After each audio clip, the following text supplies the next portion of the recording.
Hi everyone, welcome to Property Insight. I'm Neil Harding. I'm Mark Ashworth. Today we're going to talk about rent and rent increases. So how often can you increase your rent to your tenant? What's the process for that? First of all, start by talking about how often can I increase rent. So if it's a periodic tenancy or a rolling tenancy, which may be a rolling monthly tenancy agreement, then typically you can increase rent no more than annually. Okay. However, there is also an option to increase rent if the tenant agrees. And I would recommend that if you have a good conversation with the tenant about how much the rent can increase by, then you want something in writing to confirm that you've agreed a rent and when the effective date will be.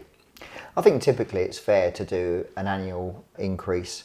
I think it's unlikely that you'll have particularly good tenant relations if you try to increase it more than once a year. And we'll talk about the best way of increasing a rent. But yeah, there are either by a letter telling them how much or having a conversation, confirming it by email probably would be the best thing after having a conversation with them. But there is also a specific form that you can use, right?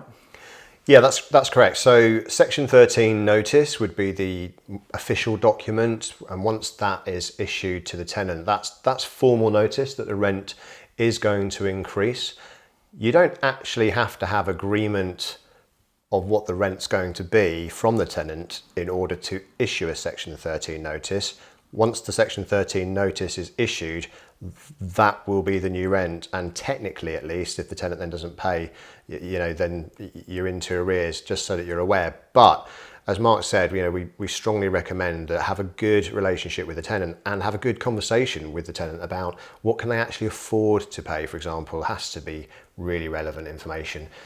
Yeah, absolutely. And obviously coupled with that is what the market rent is. So, part of the reason for doing this video is that the last couple of years we've seen rent skyrocket, mainly because of inflation, right? So Everything's gone up, including rent and including mortgage interest that landlords have on their properties. So that's partly the reason why they've gone up. And probably, I would imagine, lettings fees and gas service safety checks fees, all those kind of things have probably increased.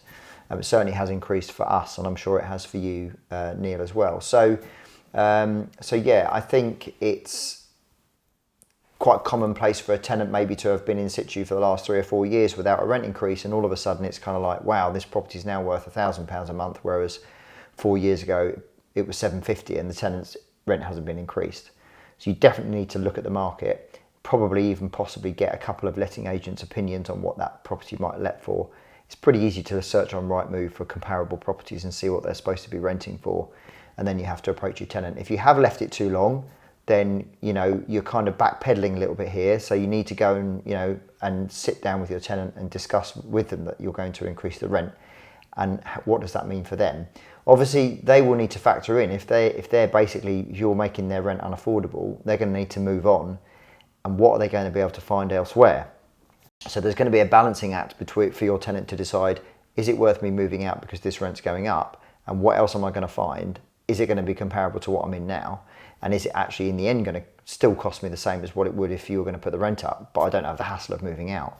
So find out whether they want to stay, if their intention is to stay, and then obviously you can have that conversation. I would be less inclined to just serve Section 13 notices if you're in that position. Yeah, regular, annual, probably smaller rather than larger rent increases, I think, is my preferred model, and that's definitely a preferred way. Sometimes landlords don't increase rent for years and years and years, and they think they're doing the tenant a favour. And as we're seeing at the moment with mortgage renewals, and suddenly their mortgage costs are doubling, and they're realising that they can't make ends meet anymore as a landlord, and now they're looking at thinking, oh, actually, I think now's the right time to increase the rent to market value, and it's going to be an increase of 80%, 100%, crazy increases in rent, and tenants can't adjust to that in such a short space of time. And then the knock-on effect of that is that the tenant loses their home entirely. And the reason why they lose their home entirely is because the tenant doesn't want to pay any more rent because the landlord's left it so long to increase.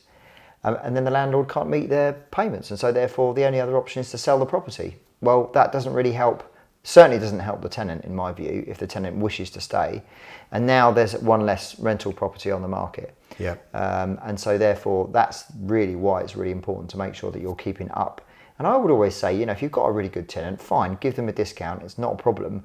But, you know, don't keep it in line with market rent, but just under market rent. You might choose to make it 5%, you might choose to make it 10%. But by having a property that's 50% under market value, as Neil said, doesn't do anyone any favours. So my preferred method, if you want to do rent increases, is when you sign up for a new tenancy, I would always put somebody initially on 6 months to make sure that everybody's happy and the tenants are happy in the property and you're happy with your tenant. Once that 6 months has elapsed, I would then let it go into a rolling periodic tenancy for a further 6 months. And then after that 6 month period, I would invite them to renew the tenancy for a 12-month period. And at that point, I would send them an email and say, I'm writing to ask you whether you'd like to renew your contract. You've now been in the property for 1 year. To give you a bit of certainty, we're happy to sign you up for another 12 months and the rent for X year. So let's say you do it on the 1st of January 2024. The rent for January 24 will be X per month. Would you like to renew? And that's a really good way of keeping their tenancy renewed, so they're in contract, and also notifying them of a rent increase without having to serve such thing as a Section 13 notice. Yeah, fantastic advice. Thanks. Yeah, thanks, Mark. Okay, well, we really hope that that has been insightful, and please do comment, like, subscribe in the comments. We really appreciate your feedback and look forward to seeing you on the next video. Thanks.